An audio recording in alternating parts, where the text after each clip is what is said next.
দেখেন না আমার ভাই কথা বলতে পারছি শুনেন একটু শুনেন যদি এই নির্বাচন কমিশনারে কোনো চাওয়া পাওয়া থাকে তাহলে আমরা কিডনি বিক্রি করে তার চাওয়া পাওয়া পূরণ করবো। আমার রাজনীতিক গুরু তারেক রহমান, আমার তারেক রহমান ভাইয়ের জীবন আমি ফেরত চাই। আমার ভাই কথা বলতে পারছে না।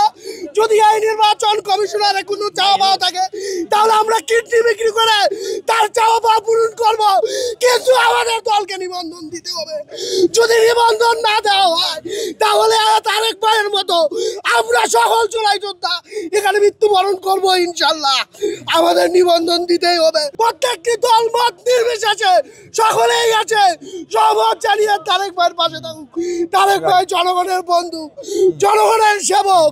এটা অত্যন্ত অপরাধ যে তারেক রহমানের মতো নেতার সাথে এই ধরনের আচরণ করা হচ্ছে।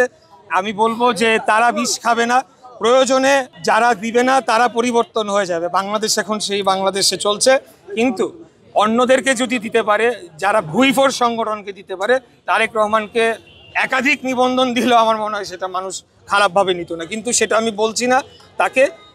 উনি যদি সমস্ত কিছু আইন মেনে থাকেন, আইন মেনে উনি যদি তার সাবমিশন করে থাকেন, কেন তাকে নিবন্ধন দেওয়া হবে না? অবশ্যই নিবন্ধন তাকে দিতে হবে, এটা আমরা নিশ্চিত করে ছাড়বো ইনশাআল্লাহ। তারেক রহমান বলছেন যে দুই ছাত্র প্রতিষ্ঠার কারণে দলকে নিবন্ধন দেওয়া হচ্ছে না।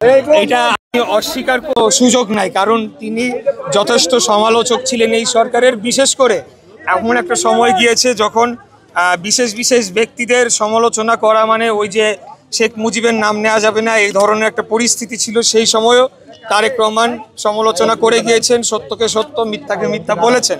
তাই এটা উড়িয়ে দেওয়া যায় না যে, এবং তারা তাদের রাজনৈতিক তাদের কোনো আবার শক্ত প্রতিপক্ষ দাঁড়ায় যায় কিনা, যেহেতু তারা সমবয়সী একটা রাজনৈতিক প্ল্যাটফর্ম থেকে এসেছে, সেটি একটি কারণ হতে পারে। আমি এটিকে একেবারে উড়িয়ে দিতে চাচ্ছি।